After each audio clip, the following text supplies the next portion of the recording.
A technical team looks at upgrading and installing systems to collect data at water intakes. The Zoological Society of London and the Forestry Division partner for preservation of the mountain chicken, and fishers of the south welcome a new filling station.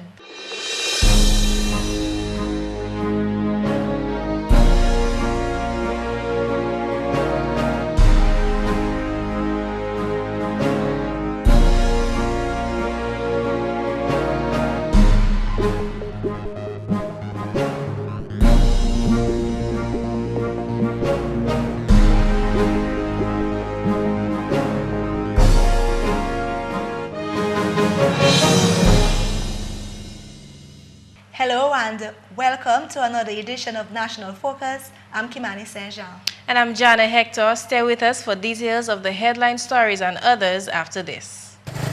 Hey, I had a good time in town last week with a pretty girl, man. Hey, carry me next time when you're going now. Where we get paid Friday, we gonna go. Careful, they might catch AIDS. AIDS? Them girl pretty. Them girl can't get AIDS, I man. think it's only ugly women have AIDS. Anybody could get it. If you get sick, what you can tell your wife? Hey, your wife, come in. Hey, change the topic. Change the topic. Your family depends on you. Don't take home AIDS. Do you have uncovered water storage drums around your home? Do you dispose of old tires, cans and old containers capable of holding water anywhere in your environment? Are you being bitten by mosquitoes, particularly at dusk and early morning? Do you keep houseplants in water? Do you spend your hard-earned cash to control mosquitoes? Has your community experienced dengue fever outbreaks? If your answer is yes to at least 3 questions above, you are at risk to dengue fever. Join the fight against dengue fever. The responsibility for a dengue-free Dominica lies with you. So, get rid of the Aedes aegypti mosquito. The facts as they are, brought to you every day. Only on GIS Channel 7. Thank you for staying with us. Fishermen in the southern communities of Soufriere, Gallion and Scott's Head now have easier access to fuel for their boats. The St. Mark's filling station was officially commissioned on Tuesday following a ceremony at the Caribantic in Scott's Head. Prime Minister Honorable Roosevelt Skerritt, members of cabinet, members of the diplomatic corps, and scores of residents attended Tuesday's ceremony. Parliamentary representative for the Soufriere constituency, Honorable Sam Martin, reflected on the challenges faced by fishermen in the past to purchase fuel. I remember the good old days when we said we need a gas station because of who we are. And by that I mean because we felt we were the most primary fishing community in Scotland. I also remember the days where we had to take the bus, and taking the bus and you have the gas tanks right between your legs, but anyway, this government has answered our call. The over $300,000 filling station was funded by PDV GIS Dominica Limited. It will be managed by the St. Mark's Fisher Folks and Tourism Cooperative Society Limited. 50 cents on every gallon sold will be returned to the cooperative to be utilized in community development initiatives. We've heard about fishermen. They've been quarreling about there's no gratuity, they don't have no pension, they can't go to the banks to secure loans. Some of them have difficulty sending their children to school because they're fishermen. And until this government came into power, fishermen of this country were never highly respected by anybody. And we have ensured that these funds can be used for any one of those purposes that we outlined above. You can use it as a pension fund, you can do it as a health fund, you can do it as an education fund, and you can also use it as a fund to replenish, to replace your motors, to buy your spare parts, and to move forward as you continue your daily life. And to me, that is what is impressive about those gas stations we built all through the fishing communities. It is the 6th of its kind to be constructed in communities across the country, including Marigot and Portsmouth. Over $1.7 million have been spent thus far, and there are plans to construct 4 other stations at a cost of $1.4 million. Acting General Manager of PDV Caribe Dominica Limited, Ian Pinard, in his address at Tuesday's ceremony, itemized other projects funded by Petro-Caribe. We have seen all the massive infrastructure through Petro-Caribe funding in Dominica. They are the Melvin Hall Airport, the Rosalie Pidi Soufriere Link Road, the metallic waste cleanup in Portsmouth, the Tatan Sea Defense Wall, the Grand Bay Police Station, the 50 Petro Casas around the different communities in Dominica, the Salibia Primary School, to name a few. All of these are significant investment in our country, and all of the aforementioned was made possible thanks to our Prime Minister Roosevelt Skerrit and the government of Venezuela. Minister for Environment, Natural Resources, Physical Planning and Fisheries, Honorable Dr. Kenneth Darrow, says the fishing sector has played a critical role in the development of the island's economy. He says there is tangible evidence that the current administration is committed to the development of the fisheries industry. We can speak to the construction of the 3 major fisheries complexes around the island over the years. The most recent one being at Portsmouth to the tune of $20-somebody million. We can speak to the ongoing development of the human resource development of the fishermen, ongoing training, the capacity building, the issuance of VAT-exempt duty-free on boats, outboard motors, among other fishing equipment and gear. Venezuelan Ambassador to Dominica, His Excellency Hayden Pirela Sanchez, also addressed Tuesday's ceremony. He called on residents of Scott's Head and Soufriere to take care of the station. Prime Minister Honorable Roosevelt Skerrit, in his address, thanked the government of Venezuela for its contribution to the country's development. Venezuela, a true friend of Dominica, a true friend of the people of this country, and through the visionary leadership of our late fallen comrade and friend, President Hugo Chavez, who brought about this instrument of integration, this instrument of cooperation, this instrument of solidarity called Petro-Caribe to help the masses of Latin America and the Caribbean. Kimani, those are the types of stories that I like to talk about. Yes. Because these are stories that affect real people. Real people are impacted by those kinds of decisions. And this has all come about from the signing of the ALBA agreement in 2008, when Prime Minister Skerrit decided that Dominica has to be a part of this organization, ALBA. Right. And it's because of that decision, that foresight and that vision that we can be here discussing this story today. Yes, and it is such a great initiative for the fisher folk in the south.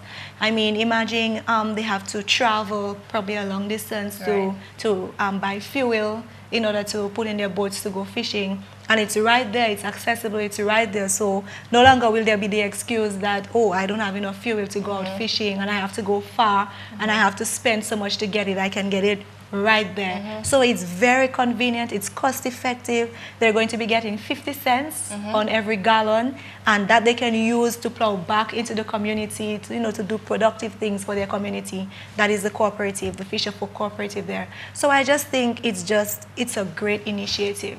I can see you're excited about it. Yeah. But I spoke to a few fishermen some months ago about this very initiative, because the plan is to install these filling stations at major fishing communities around the island. And let me tell you, that is paying off, because my father fishes and the filling station in Portsmouth is right next to the jetty. Yeah. So you just come with your bottle and you get your gas, you hop on your boat and you can stay out later. So I mean, what's there to say about it? If you speak to any fisherman, any fisher person, they have really nothing bad to say about it. There's nothing bad that you can say about it. That's very encouraging. Yes, fishermen are very important to the economy, because we promote eating local and eating healthy. Right. So we're happy about that. Yeah. Moving on, a technical team took to the island's main rivers on Tuesday on a fact-finding mission to existing and proposed hydrometric station sites. The team comprised DOASCO engineers and officials, as well as representatives of the Colombian Agency for International Cooperation and IDM. DOWASCO's Chief Engineer Magnus Williams explained the reasons and objectives of the visits. Recently, the government of Dominica and DOWASCO has undertaken a series of technical cooperation missions with the government of Colombia and their personnel from the agency called the IDEAM, which is the hydraulic agency in Colombia. We are visiting our 5 existing hydrometric stations and also visiting some of our proposed hydrometric sites. Now, as you may know, hydrometric data is very important for planning and for knowing what is the status of our water resources and various trends as to whether our rivers are actually increasing in sizes or decreases due to impacts of climate change and various human effects. The tour began at the Hampstead River intake, where a hydrometric station has already been installed to collect data. We have a hydrometric station there consisting of a radar sensor which detects the level of the water surface and detects changes in this water level, which are recorded over time, and this information is collected in a data logger. And also we plan to upgrade the stations so that the data is sent automatically to our offices via the cellular network. Following the Tuesday visit and subsequent others throughout the week, Colombian officials are expected to give feedback and provide recommendations for the improvement of these systems. Williams explained why hydrometric stations are necessary. It's very important for us to know the level of water in our rivers in terms of the flow rates, because we rely on this water for abstraction for providing service to our customers. And if the flows get too low, especially in the dry seasons, then we cannot provide the necessary amount of water to meet the demand.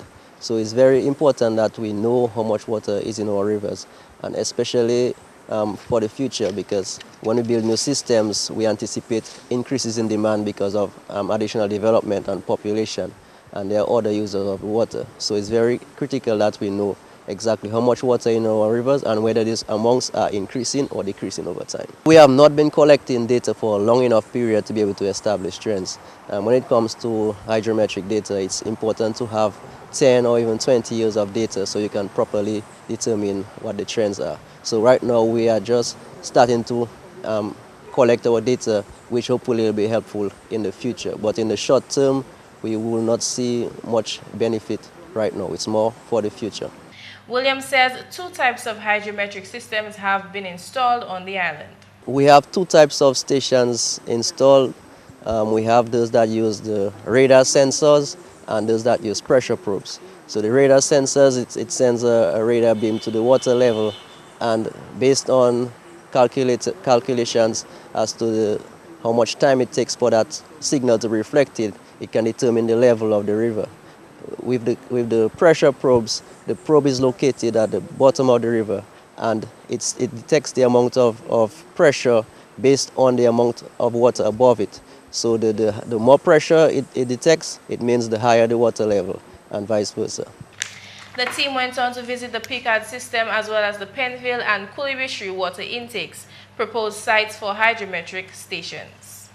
In other news, one congregation is making its intention clear about its concern for not only the spiritual well-being but the holistic development of its youth and by extension the youth of Dominica. Oaks of Righteousness Youth Ministry of the People's Pentecostal Church, located in Goodwill, is this week hosting its 2nd annual event dubbed Mega, under the theme, "We may not have it all together, but together we have it all." Kathleen Pascal, Youth Director, shares details and her enthusiasm about the event. Mega to us means Minister Experience in God's Anointing. It's an annual event where we set aside a week every year for our youth of our church and by extension the youth of the nation. This year we are going under the theme, "We may not have it all together, but together we have it all." We are just basically encouraging our young persons to unite, to whatever that they have to do. There must be unity, because in strength there is strength in unity. The week of activities commenced on Sunday, August 18, with a grand church service celebrating the achievements of the youth. And then Monday evening, we had a very, very interesting night where we had a skills workshop where we divided our church building, transformed it into 8 booths, and we had somebody teaching the young persons how to do a simple dinner, a whole chicken with mashed potatoes and garlic bread. There was another booth, a barber booth, a young man came in to teach the young men and even women, interestingly, how to cut hair and how to shape up. Then we had another lady coming in to teach us how to do a simple sheet set, and it was awesome. We had another booth, pedicure, manicure, makeup, an electrical booth. So our young people got a chance to see a lot of different skills in action and to learn a lot of different skills. On Tuesday night, young men and women will be encouraged to impact the world by serving others. Wednesday is Spiritual Empowerment Night, and Thursday will see an open discussion on the homosexuality movement. It all ends sort of in here on Friday night, where we are, all our youth are going to come in and we're going to have a youth praise, where we're going to have an explosion of talents, dance, drama, different local bands are coming in, Cernel, God Sent, Sanctified, Oaks of Righteousness drama team, or Expressions of Him choral speech group. So it's going to bring down this place, honor and glory, praising God in a clean, pure, and holy way. Leah Dodds, social events coordinator of the Oaks of Righteousness Youth Ministry, says she has experienced holistic development as a result of MEGA. She encourages young persons to join the experience. Honestly, mega is mega. I mean, it's really mega. And for example, like last night was one of the best nights so far because it was the second night. And I learned so much. It have so much I learned from that skills workshop. I know how to do my hair, take care of my hair, how to fold napkins, and so much more. And it's like normally the young people would see the church as, you know, not keeping up with their modern lifestyle. They cannot really, you know, relate to the church life, but in our church, for sure, I can speak for my church, they really make you want to come to church. They give you reasons to, and not just a spiritual thing, it's a holistic empowerment, a holistic development that you get here. And I want to invite the young people to come to Mega. I mean, you have like 5 more days to come. The week's events will end on Saturday, August 24th, with a tour of the Indian River and the Cabrits in Portsmouth. In more news, GIS visited the mountain chicken captive breeding facility on Wednesday, where the Zoological Society of London has partnered with the Forestry Division to preserve Dominica's mountain chicken. This visit takes place just over a week before the first annual mountain chicken hike planned for August 31st. Luke Harding is a volunteer attached to the project from the Zoological Society of London and has been on the island since April. He explained how he got involved. The Zoological Society of London is one of the partners who helped set up this initiative for the mountain chicken captive breeding programme here in Dominica. So when the crisis first hit in 2002, the Zoological Society of London helped with the forestry department to work out what it was, so the chytrid fungus, and to help set up protocols to try to deal with a recovery plan for these guys. So part of that was collaboration, which helped in securing funding from the Darwin initiative, which we used to help build the captive breeding facility you're at now. So that's how the relationship started, really. And a number of people have come out from London Zoo, so I'm the end of that. Initially that was to help train the staff out here in husbandry techniques that we've learned at the zoo using the captive mountain chickens we have at the zoo. And then more so now it's as a partner role, really, rather than a training. With the presence of chytridiomycosis fungus confirmed on the island in 2012, Harding says the relationship between the Zoological Society of London and the Forestry Division began. I say the relationship began in 2002. The amphibian chytrid fungus, Chytridiomycosis, which is killing the frogs, the main cause, that first hit the island here in Dominica in 2002 and caused devastating effects. We believe up to 70 to 80% of the population of mountain chickens was decreased in 18 months, which is a rapid decrease. So the relationship began then because the fungus hit and we were involved in helping to find out what that was and analyse what it was. And yeah, our involvement started then, initially with just planning the project and then getting the grant and then the long process through to building this facility. Our cameras were taken inside the breeding facility where we got to see the frog habitat and the frog itself. These are our mountain chicken pens. Like I say, they're fairly simplistic, lots of cover for the frogs and kept fairly basic. At one point we did plant them up and use natural planting, but it's not ideally what we want. We've got to be able to manage the frogs, to weigh them, to test them, to you know, we still test for their presence. So the setups were simple, nice clean water. Amphibians absorb the water through their skin, so the cleanliness of the water is really important. It's something we change every day.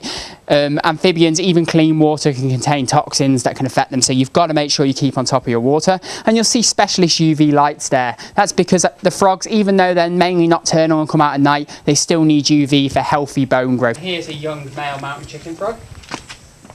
So as you can see, this guy's a young male, probably around the high 280 to 300 gram male. So he's only small, he's still got a little bit of growing to do. You can see their coloration, it's really well adapted so that they blend in with the leaf litter. You can tell he's a healthy frog. If you turn him over and look at his underneath, he's nice white colour, nice and healthy there. Now if he had signs of the disease, there's a few key ways to tell your frog's ill. Sometimes you'll see them with a white gooey substance over them. Often they will become lethargic and they will sometimes get muscle tremors, so their legs or heads will shake, and it's one sign of the disease. And often you get skin peeling and very red and sore underneath and very blistered looking. So that would be the signs of an unhealthy frog. And if you walk up to it and it lay there and didn't move, then that's not ideal neither. So they're indications of a healthy frog. You can also see that he's a male. If you look in, there's a little black spur on the end of his toe there. Now this spur only turns black during the breeding season, and that tells us that he's a male, and that means that he's also breeding mature. Harding says the relationship between the Zoological Society of London and Dominica's Forestry Division will continue for as long as is necessary to restore the population of the mountain chicken, which he says has declined by about 80% since 2002. Look out for more details of the mountain chicken hike in Friday's newscast. And that's the English news. McPherson St. Luce is up next with the Creole highlights. Allô tout le monde, bienvenue à ces nouvelles en créole. Non moins, c'est McPherson St. Luce. Premièrement, le gouvernement Dominique a préparé plusieurs écoles pour mettre en ordre avant l'école ouverte en septembre. Parole celle-là sortie du ministère de l'Éducation, honorable Peter Saint-Jean. Chaque année à l'ESALA, depuis nous avons approuvé le budget là, en ministre de l'Éducation, il y a ces bulletins là qui nous a fait, nous a adressé premièrement, c'est pour nous essayer manger c'est l'école là, ça nous a créé school plant.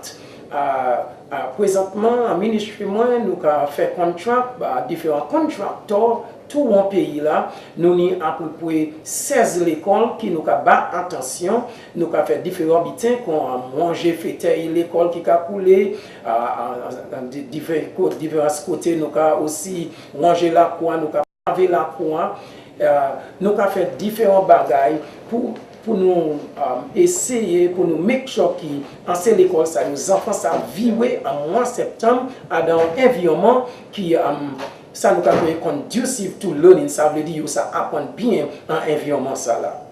En notre nouvelle division jeunesse qui continue et puis programme pour jeunes monde pays là en différents modules. C'est l'officier jeunesse Bernard Bontif.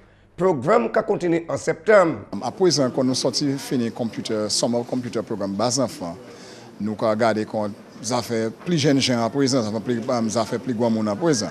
So, quand nous avons déjà mis un annoncement pour jeunes monde faire application pour rentrer dans d'autres programmes nous avons fait. Et en septembre, nous avons regardé pour nous commencer par mi-septembre, mi-septembre, pour nous commencer avec un programme comme Computer Skills. Nous avons des Computer Skills en Gouambé, en Roseau, Gontans, Wesley et Castle Bruce. So nous voulons jeunes gens courir et enregistrer vite parce que tout le monde passe à Nixis et dit OK. C'est après ça pour nous prendre chance là pendant faire la show. Nous avons aussi regardé si nous avons ça fait un module Gouambé en spray painting, auto spray painting, nous avons créé ça pour jeunes gens apprendre pour spray voiture.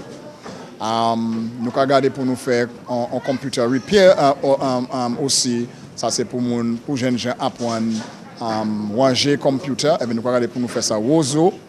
Nous avons regardé pour nous faire un programme Gontans en cosmetology, mais nous avons regardé plus compte chivé. So jeunes gens qui ça apprendre faire chivé. C'est vrai, c'est pour jeunes femmes, mais ça pas veut dire jeunes hommes pas ça participer aussi si intéressant. So nous avons regardé pour nous faire ça aussi en septembre à North là. Pour montrer jeunes gens pour garder travail chivé. En la nouvelle, 4 gouvernements régionaux ont collaboré pour l'implémentation Electronic Government for Regional Integration (EGRIP project. Dominique, Grenade, Saint-Lucie et puis Saint-Vincent et puis Grenadines qui travaillent pour faire service public à plus effectif. Un aspect projet ça là c'est manière moun ka fait application pour système tax. Système 9 ça là ka expecte pour avancer moun file tax online et puis fait paiement manière ça là pour département tax. Moun ça aussi taper information l'argent yo ka doué ou ben ça qui balance yo online. Ce gouvernement-là a tapé un loan, Banque Développement Caraïbe, $2.4 millions US, hors banque la terme pour implémentation du projet Salam. Le gouvernement ces pays-là qui a gardé devant ou le projet Salam, qui facilite les taxpayers, ça c'est le monde qui a payé taxes, à une manière unie à plein forme pour transaction income tax. Système Salam qui est implémenté en Dominique tout de suite. Et puis finalement, une délégation d'OASCO ensemble et puis Columbia Agency for International Cooperation visiter plusieurs projets de l'eau neuf pays-là pour voir pourquoi qui a pris place à ces projets-là qui compagnie là qui a bâti. Il y a un de ces projets-là qui visitait c'était en Hampstead. M. Edward Regis, c'est officier relations publiques pour compagnie d'OASCO. Premièrement, en Hampstead, là, nous gardons une machine qui nous mettait là pour nous véhiculer qui manière passer en live si il a grandi si il a venu plus petit si valeur gloire a augmenté il pas augmenté et ça bien important pour nous connaître comment nous servir information ça pour nous faire différents projets futurs ça c'est bien important pour nous c'est pas déjà longtemps nous commencer à servir machine ça il y a un hydrological station avec comme ça nous pouvons ça assez d'informations pour nous décider ça qui a fait en live nous avons 5 machines comme ça avec nous pensons que nous avons assez d'informations pas trop long en futur pour nous servir pour nous connaître comment c'est live noir qu'a fait. Messieurs, mesdames, ça c'est tout pour nouvelle en créole pour à présent. Non moins, c'est McPherson St. Luce. Au revoir.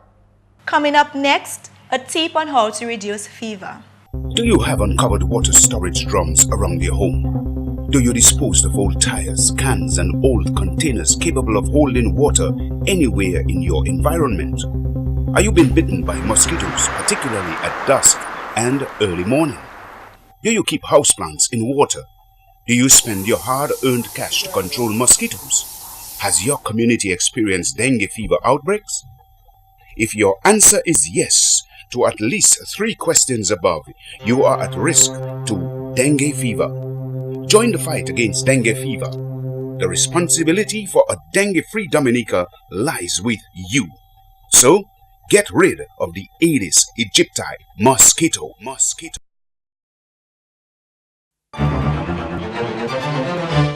When you or your child gets sick with a fever, you want to bring down the temperature as soon as possible.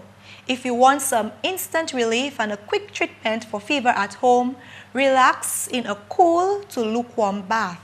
Don't use cold water as this can cause shock, and hot water will simply raise your temperature even higher.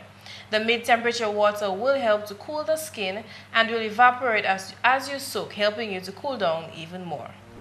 And that's all for this edition of National Focus. We always welcome your suggestions and your comments. Drop us an email at gis@dominica.gov.dm or visit our website news.gov.dm. Friend us on our Facebook page and be sure to like our GIS Dominica fan page. You can also catch up on past National Focus newscasts on our GIS Dominica YouTube channel. On behalf of the entire news production team, I'm Kimani. And I'm Jarna Hector. Thank you for watching.